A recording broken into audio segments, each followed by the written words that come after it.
First and foremost, we'd like to thank Stuti for her visionary leadership in inviting us today to talk about such an important topic. So we're going to dive right into it because we don't have a lot of time.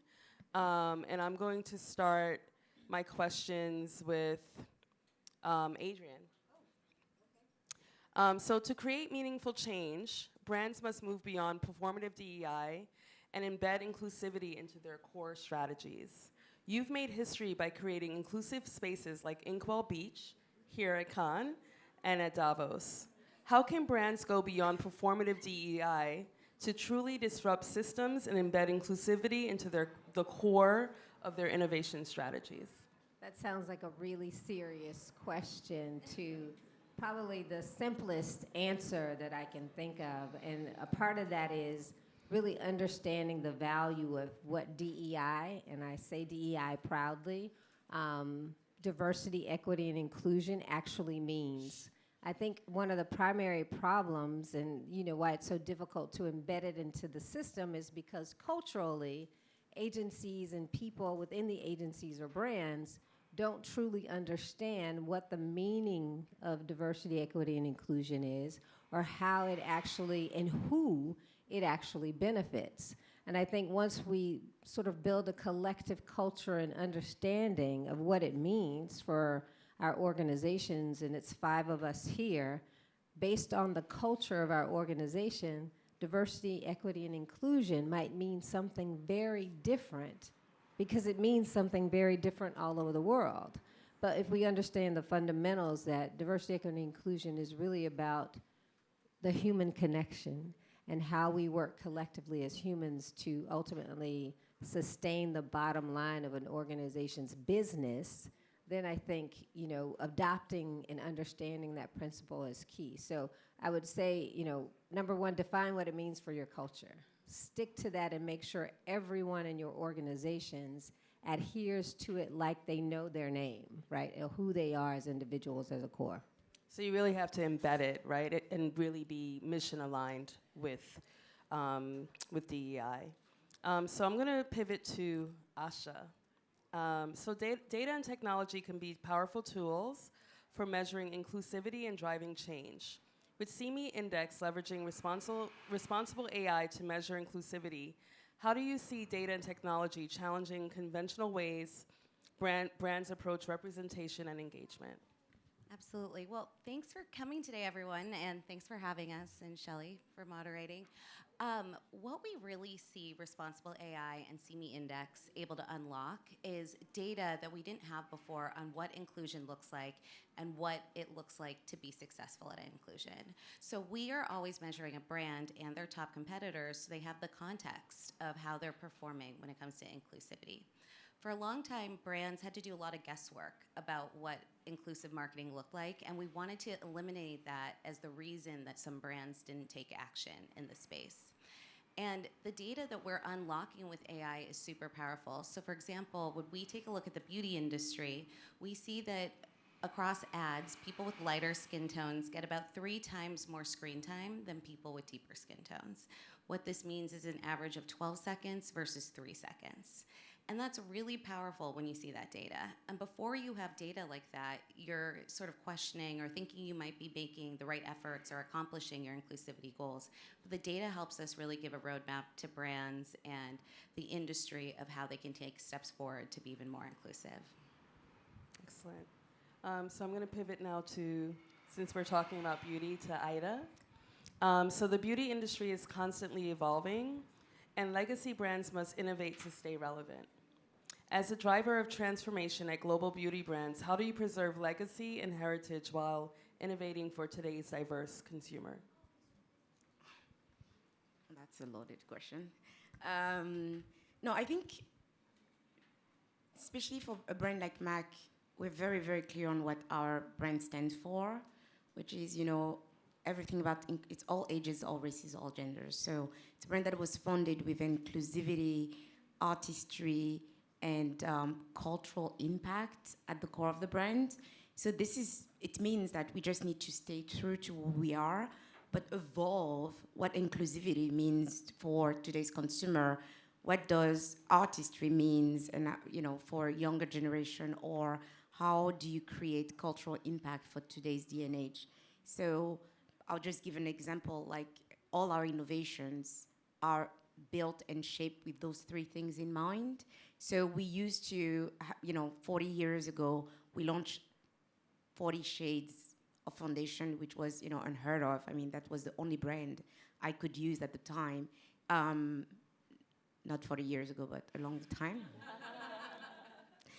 I'm not 60, not yet. But, basically just to say, we evolved and today we have 78 shades just because the world is much more diverse. We have access to much more data. We know what the gaps are, and we have 12,000 makeup artists that are our live focus groups every day because they are on the ground with our consumer on the front line. So that's how we think about evolving it. So it's staying true, but making sure that you evolve it to meet today's norm. Yeah, I mean, I remember when Mac first sort of like made its splash in the US, and I'm sure many of us, especially those of us who are over 40, would just know our shades. Like, I was NW45, right? I am NW45, and Me it was too. so exciting, right? Yeah, exactly. we share that. Right, Yeah. you see? And I'm sure we share so much more. So I'm going to go to Gurmeet, and you work in media. So tell us why you started your media company. What inspired you? Hi, everybody. Is it working? Hello? Yes. Hi, so I have a story here to tell everybody. Thank you, Stuti and the team, to invite me here so that I love being here. Since yesterday, it's been so nice to see all the creative people, and especially women, doing so much here. Now, coming to me, why I did Souling Worldwide Media is because I saw the need of something holistically which was missing. For me, inclusivity is holistic. So from the product that you're bringing to your consumers, those are the readers for me since I run a media company, to the people who are working in the company. It is when everybody is in a win-win situation, for me that's inclusivity. Coming to my company, we have a woman-dominated company, and I'm very proud to say that, is because I worked in corporate for 16 years, and I know the do's and the don'ts, the pros and the cons, especially for women, right? We want to take off on a particular day, and we don't want to take off on a particular day. So I did this flexibility in my company where people work from home, people have hybrid models, people come to office and work. So the flexibility that a female in today's world desires or should be given is given as long as the work is getting done. We are very different from how a man runs work and how we run work as women. So that was my first step to do that. From a 53 years old to a 20 years old, we have all age groups working in the company. So the company is, I'm not saying completely women dominated, but it's a place where we foster growth specifically for women. They can come even after a break and join and still prosper in their work life, in their writing journeys. Coming to the magazine that I've launched, which is SOH, Soul of Hospitality. This industry, hospitality and tourism in India, is growing tremendously. There was not even one brand which was representing the industry in a holistic way. So therefore, we decided to write the content in a way which is consumed not only by the people who are working in the hotel industry and the ecosystem, but also people who aspire to be in this industry. So we bring talent from outside the industry, we bring investments from outside the industry. That was the main aim. So it has a dual presence in business, in the world of business and in the world of H&Is and entrepreneurship and avid travelers. The content is written in this way. The design is done in a way which is very appealing. So there's a sophisticated link which joins the content and the design in a way that is easily consumable. That's inclusivity for me, that if I'm taking 15 minutes from a reader, we give them him or her they value for their time, because time is money, I guess, in today's time.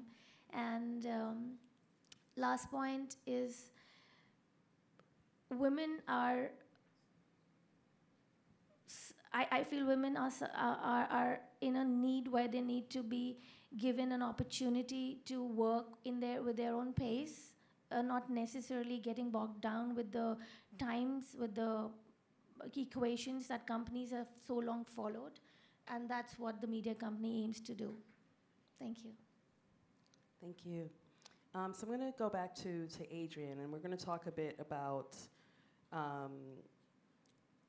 your experience leading global inclusive initiatives. So what are some of the out-of-the-box approaches that companies can take to ensure diverse voices shape both business decisions and creative outputs?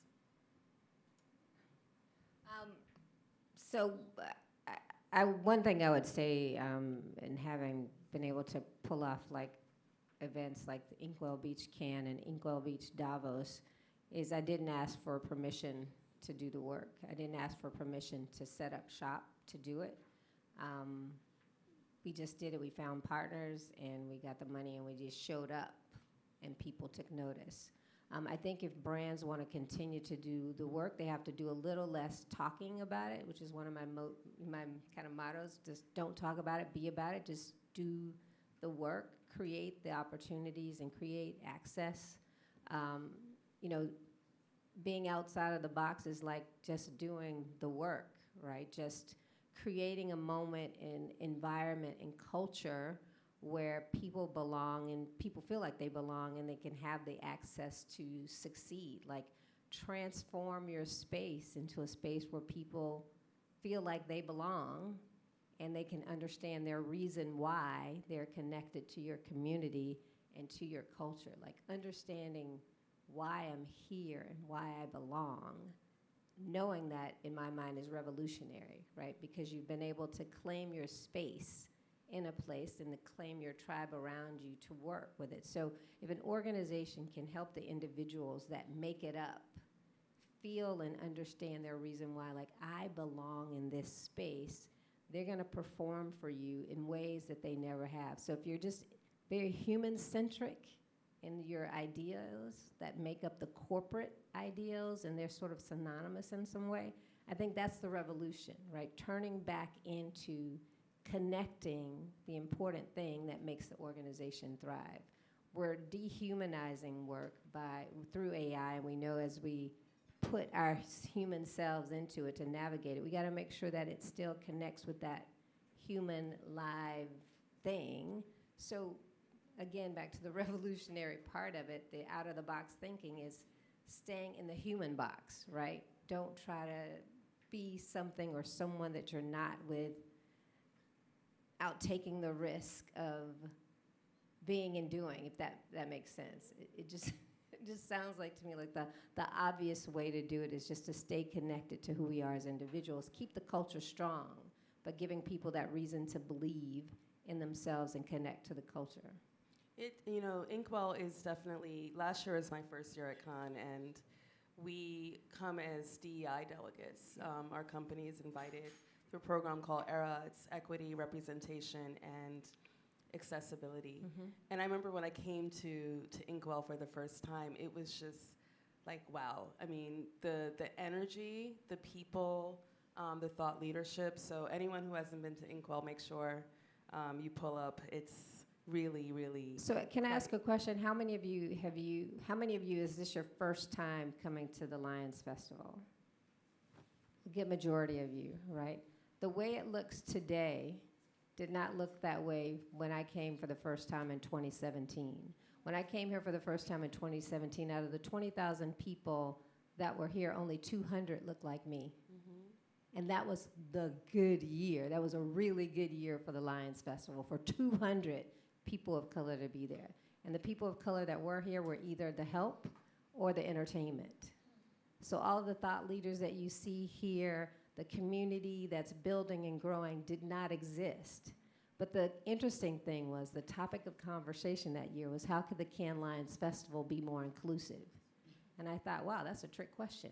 Because you've existed for 60 plus years, and 200 is your biggest year for people of color.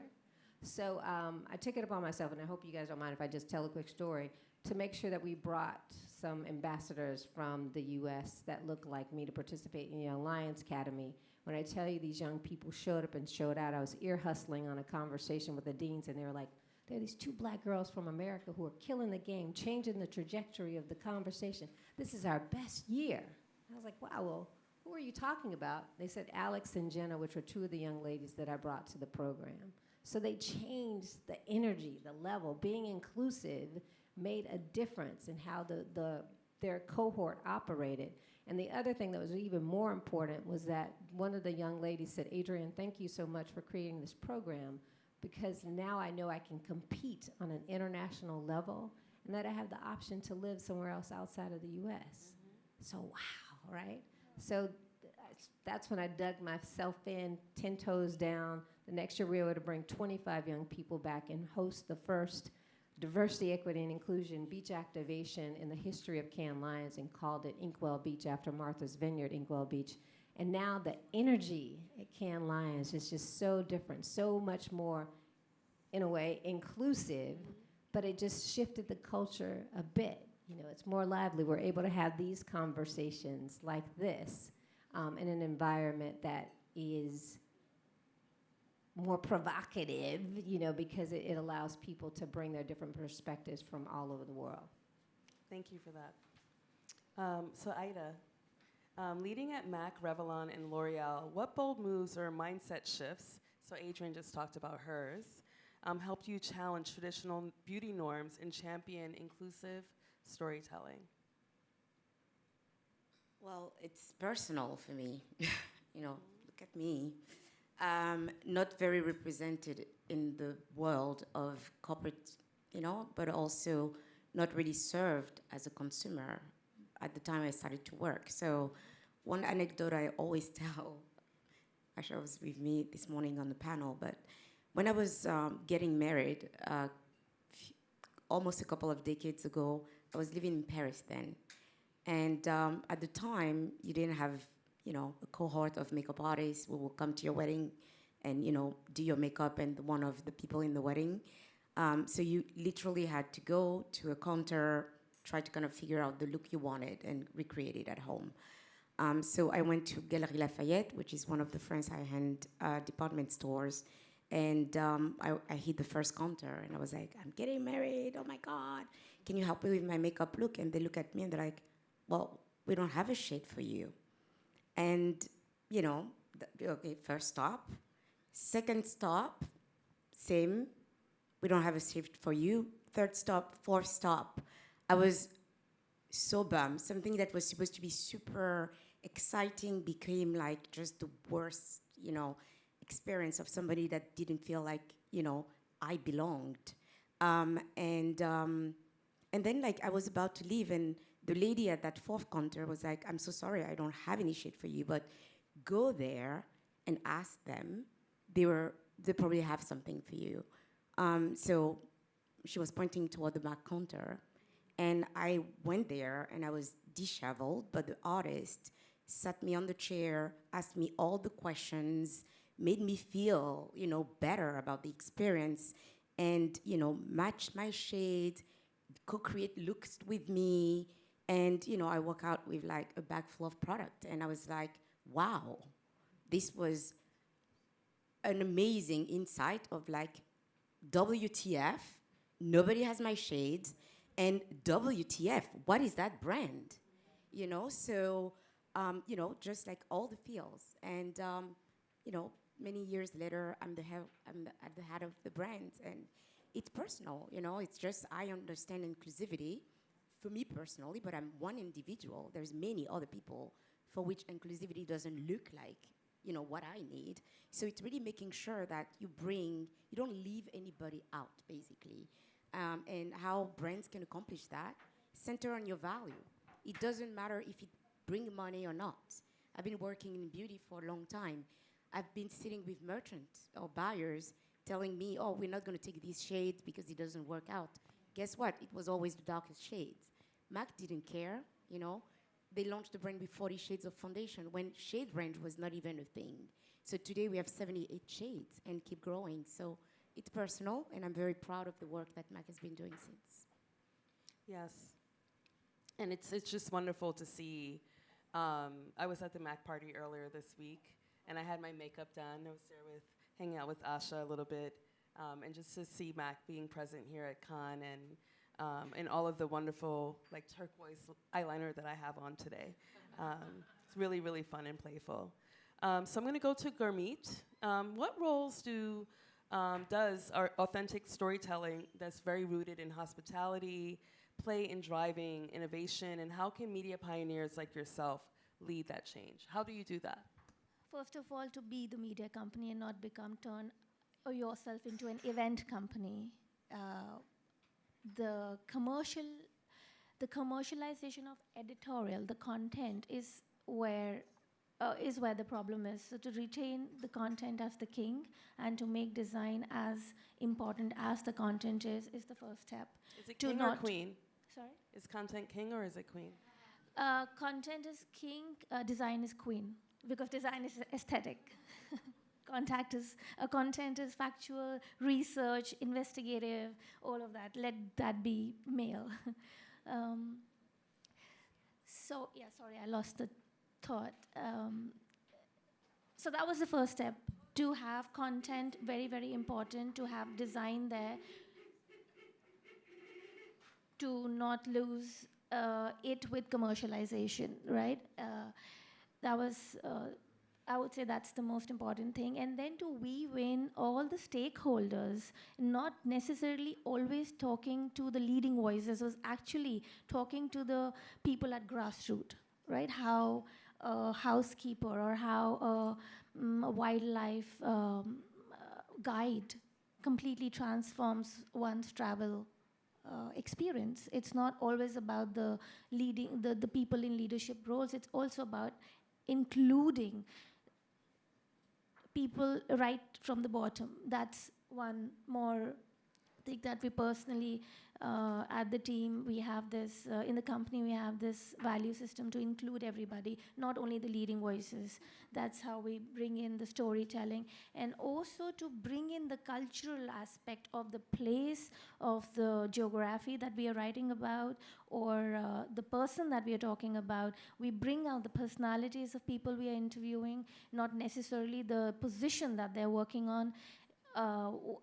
If you're talking about destinations, we're talking about hotels, it is important to connect it, write it in a way which again is valuable to the reader, which brings out the depth of that geographical location, be it Rajasthan or Kashmir or Nepal, since we also do South Asia. Those are the important factors that we keep in mind while doing storytelling, and the way the content is written. And again, the way it is presented, I think, is extremely important. So authentic storytelling. I have one more question for Asha, and then I have one final wrap-up question for everyone. So Asha, in your experience working with legacy and luxury brands, what does it take to break out of the default marketing playbook and embed inclusivity into the core of creative strategy? I think the most important thing is, for a long time, brands had separate teams that manage inclusive marketing or manage DEI. And when it's someone else's responsibility, it's not the responsibility of everyone. And it really needs to be embedded in DNA of brands if they want to come to life as an inclusive brand. So that's the first shift that needs to happen. And then within that, we need to measure it. This should be an OKR alongside everything else you're measuring as a brand, because what we see today is more inclusive brands are growing faster, they're driving more sales. There's plenty of data that substantiates this, so measure it. This is how you're gonna grow your business, and it makes it a priority for your teams. I think when we're often working with teams, we're hearing like, oh, we have all these competing priorities and nobody checks in on how we're doing, the progress we're making. The more you measure in this space, the more powerful it's gonna be to see your impact. So as an ex-Googler, I know what an OKR is. But do you want to just break that down for those of us Yeah, who don't? it's basically a goal that you're measured on a consistent basis, whether that's monthly, quarterly, annually, and it's the sort of business metrics that you look at often to ensure that you're making the progress that you want to make. So what I suggest and what we're seeing brands start to adopt is making this a business goal because they know it drives the business. So one more brief question. Since we're at the Win Lounge, which has Inspire embedded in it, I would be remiss if I didn't talk about inspiration. All of you inspire me, but I'd love to know what sources of inspiration do you have in your work, and how do you stay motivated to drive change in your respective fields? So I'm going to start with Asha, and then we're going to just... Okay, so I currently have an entrepreneurial crush on Emma Grede. She's the CEO of Skims and Good American, and I just love how she has brought her goals around inclusivity and representing different people to life in the brands that she works on. I also just think as a female leader, she's really candid about the struggles, what's been helpful for her, different tactics she uses, and I think of her a lot as an inspiration. I think for me, there's so many ways of being inspired. I mean, I'm lucky. I live in New York City. I think could be like a circus, a zoo, an inspiration, anything. Like, you don't know what you're gonna get when you get out of the house in the morning, but you know you're in for a treat. I'm inspired by the energy of New Yorkers. I'm inspired by the way they carry themselves, the way they speak, the way they bump into you, the way they help you, the way they always reinvent themselves. I mean, I was in New York during COVID. We thought the city would die. The city is back. I'm just inspired by resilience and, the resilience of the human being. And in those, I see our 12 talent makeup artists. They are on the front line with our consumer every day. They keep reaching out to me anytime there's something that is missing, a gap, a shade, or whatever. The resilience, the commitment to the brand mission is extremely inspiring to me. I co-sign on New York as a native New Yorker. And as a third New York on the panel.